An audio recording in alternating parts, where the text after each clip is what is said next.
தாய் உருவாகும் முன்னே என் கருவை கண்டீரையா. ஹாய் ஃப்ரெண்ட்ஸ், என் பேர் ரசிதா பால்ராஜ்.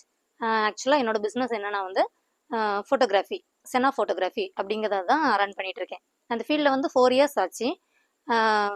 ஃபோட்டோகிராஃபி அப்படின்னு சொன்னாக்கி வந்து நிறைய பேர் வந்து வேஸ்ட் ஆஃப் மணி, எதுக்கு இவ்வளோ பணம் செலவு பண்ணணும் அப்படின்னு சொல்லி நினைப்பாங்க. பொதுவாக இது வந்து ஒரு நேச்சர், அது எதுக்கு எடுக்கணும் அப்படின்னு சொல்லிட்டு. ஆனால் ஆக்சுவலாக வந்து உங்கள் வீட்டு ஃபங்க்ஷனில் வந்து நீங்கள் சமையலாக இருக்கட்டும், பந்தல் போடலாம், சேரு, எவ்வளோ டெக்கரேஷன் எது வேணாலும் பண்ணலாம். நீங்கள் என்ன பண்ணுறீங்க அப்படின்னு எவ்ரி ஒன், நீங்கள் எவ்வளோ எவ்வளோ எவ்வளோ வேணாலும் நீங்கள் செலவு பண்ணலாம். நீங்கள் எவ்வளோ செலவு பண்ணியிருக்கீங்க அப்படிங்க அந்த அவுட்டை கொடுக்கறது தான் ஃபோட்டோகிராஃபி. அந்த ஃபீல்டு தான் என்னோடது.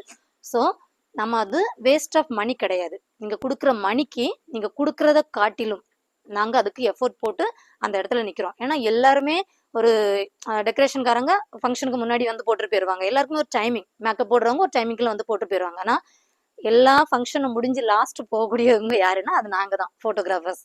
ஸோ அவ்வளோ எஃபோர்ட் போடணும். ஏன்னா உங்களுக்கு மேரேஜ் ஆயிட்டுங்கிறத ப்ரூஃப் நாங்கள் தான் கொடுக்குறோம். அதை தாண்டி ஃபங்க்ஷனில் நீங்கள் எப்படி இருந்தீங்க, உங்களோட எவ்ரி மூமெண்ட்ஸ், உங்களோட ஸ்மைலாக இருக்கட்டும், நீங்கள் ஹார்ட்டாக இருந்திருக்கலாம், ஒவ்வொரு மூமெண்ட்ஸும் கேண்டிடாவும் சரி, சேஃபாகவும் சரி, எல்லாம் ஹெலிகாம்லையும் சரி, எல்லாத்துலேயுமே கொடுக்குறோன்னா அது வந்து ஃபோட்டோகிராஃபி தான். இன்னைக்கு நம்ம வந்து காந்தியடிகள் எப்படி இருந்தாங்க அப்படின்னு சொல்லி உங்களுக்கு எப்படி தெரியும்? சும்மா தெரியுமா? இதை வரைஞ்சி வைக்கல, அது ஃபோட்டோகிராஃபி. ஸோ ஃபோட்டோகிராஃபி அவ்வளோ இம்பார்ட்டன்ஸ். நீங்கள் வந்து அதை வேஸ்ட் ஆஃப் மணி நினைக்கிறாங்க, அது உங்களோட மெமரபிள். ஃபோட்டோகிராஃபிங்கிறது மெமரபிள். நம்ம வந்து ஆக்சுவலாக ஒரு ஃபங்க்ஷன் போகிறோம், அப்போ சடனாக வந்து ஃபோட்டோகிராஃபர் வந்து முன்னாடி நான் சின்ன பிள்ளையா இருக்கும்போதெல்லாம் ஒரு ஃபோட்டோ எடுக்க சொன்னால் என்ன சொல்லுவாங்கன்னா, ஸ்மைல் பண்ணுங்கன்னு சொல்லுவாங்க. அப்போ நம்ம ஸ்மைல், சிரிச்சா உடனே வாய் மூடுங்க அப்படின்னு சொல்லுவாங்க. அப்போ எதுக்கு நம்ம ஸ்மைல் பண்ணுறோம் தெரியாது. அப்போ எனக்கு அந்த ஸ்டேஜில் என்கிட்ட இந்த கொஸ்டின் இருந்து, ஸ்மைல் பண்ணால் தானே ஃபோட்டோகிராஃபி நல்லாயிருக்கும், ஏன் ஸ்மைல் பண்ணக்கூடாது? ஸ்மைல் பண்ணுங்க, ஆனால் பல்லு காமிக்கக்கூடாது. அதாவது ஆக்சுவலாக ஒவ்வொருத்தங்களுக்குமே அதனால நிறைய பேர் நினைக்கிறேன்னா பல் காமிச்சாலே வந்து அது வந்து ஒரு தாழ்வு மனப்பான்மை ஆயிடுது, பல் காமிச்சாலே ஒரு பேடா அப்படின்னு ஆயிடுது. அப்படி இல்லை. நீங்கள் ரியாலிட்டியை எப்படி சிரிப்பீங்க? மேக்சிமம் பர்சன் வந்து நல்லா பல் காமிச்சு சிரிக்கும் போது தான் நல்லா இருப்பாங்க. அதுதான் ரியாலிட்டியான ஸ்மைலாக இருக்கும். ஸோ அதை சேவ் பண்ணி கொடுக்கறது தான் நாங்கள். நீங்கள் வந்து ஒரு ஃபங்க்ஷன் வரும்போது நாங்கள் வந்து நீங்கள் எவ்வளவோ எல்லாருக்குமே பேர்டன் இருக்குது, எல்லாருக்கும் டென்ஷன் இருக்குது, ஹெட் பெயினில் வரலாம், அவங்கவுங்களுக்கு ஒரு ஃபீவரில் வரலாம். ஆனால் அந்த ஃபோட்டோகிராஃபர்ஸ் நாங்கள் அந்த இடத்துல இருந்துட்டு, அந்த குரூப் ஃபோட்டோவாக இருக்கலாம், இல்லை இண்டிபெண்ட் ஃபோட்டோவாக இருக்கலாம், அதில் நின்றுட்டு வாங்க வந்து நின்னுங்க, ஸ்மைல் பண்ணுங்க அப்படின்னு சொல்லும்போது, உங்களுக்கு சிரிக்க இன்ட்ரெஸ்ட் இல்லைனாலும் சரி, சொல்கிறாங்கல்ல அப்படின்னு சொல்லி ஏதோ ஒரு சூழலில் நாங்கள் உங்களை சிரிக்க வச்சு அந்த ஒரு கிளிக் எடுத்து கொடுக்கும்போது, அதை நீங்கள் அவுட்டாக பார்க்கும்போது அந்த உங்களுக்கு இருந்த கஷ்டம், அந்த பெயின் எல்லாம் அதில் தெரியாது. அந்த அவுட்டில் வந்து உங்களோட ஹாப்பினஸ் தான் இருக்கும். அப்போ அந்த ஃபோட்டோ பார்க்குற ஒவ்வொரு நிமிஷமும் உங்களுக்கு என்ன தோணும்னா, நான் அன்னைக்கு அவ்வளோ பெயினில் தானே இருந்தேன், ஆனால் இது எவ்வளோ நல்லா வந்திருக்கு மூமெண்ட்ஸு. ஸோ இதுதாங்க ஃபோட்டோகிராஃபி. ஸோ அது வேஸ்ட் ஆஃப் மணி கிடையாது, அது ஒரு மெமரபிள். உங்களோட எல்லா கஷ்டத்தையும் மறைச்சி உங்களுக்கு ஹாப்பினஸை கொடுக்கக்கூடியதான் ஃபோட்டோகிராஃபி.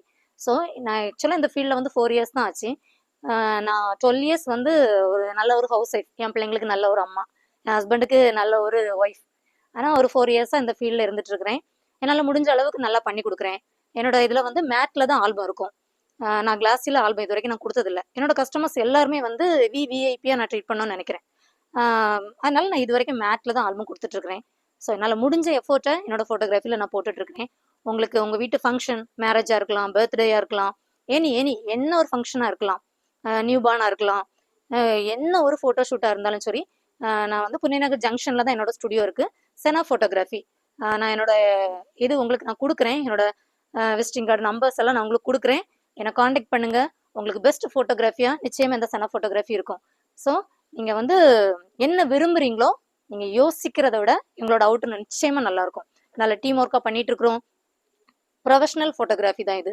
ஸோ நீங்கள் பயப்படணும்னு எந்த அவசியமும் கிடையாது. நிச்சயமாக நான் ஒரு விமன் ஃபோட்டோகிராஃபர் தான். எல்லாத்துலேயும் உங்களுக்கு நான் கம்ஃபர்டபுளாக இருப்பேன். உங்கள் வீட்டில் ஒருத்தவங்கள என்ன நினச்சிக்கோங்க, உங்கள் வீட்டில் ஒரு பிள்ளை இருந்தால் எப்படி இருக்குமோ அப்படி நினச்சிக்கோங்க. என்னை நம்பி உங்களோட ஆர்டர்ஸை கொடுங்க, உங்கள் ஃபோட்டோஷூட்டை கொடுங்க. நிச்சயமாக 100க்கு 100 அதுக்கு மேலே என்னால் எவ்வளோ எஃபோர்ட் போட முடியுமோ அதை நான் உங்களுக்கு போட்டு நல்ல ஒரு அவுட்டோ கொடுப்பேன். நிச்சயமாக நம்புங்க. அதோட கிருபை இன்னைக்கு என் கூட இருக்குது, என்றைக்குமே அது இருக்கும். என்னோட கஸ்டமரும் வந்து அதில் சாட்டிஸ்ஃபை ஆக அதோட கிருபை கூட இருக்கட்டும். ஸோ இந்த வீடியோ பிடிச்சிருந்துச்சுனாக்கி காண்டாக்ட் பண்ணுங்கள், லைக் பண்ணுங்கள், கமெண்ட் பண்ணுங்கள், ஷேர் பண்ணுங்கள், சப்ஸ்கிரைப் பண்ணுங்கள். புண்ணியநகர் ஜங்ஷனில் செனா ஃபோட்டோகிராஃபி மறந்துடாதுங்க, நாகர்கோயில். நாகர்கோயிலில் லேடி ஃபோட்டோகிராஃபர். பாய். என் தாய் உருவாகும் முன்னே என் கருவை கண்டீரையா.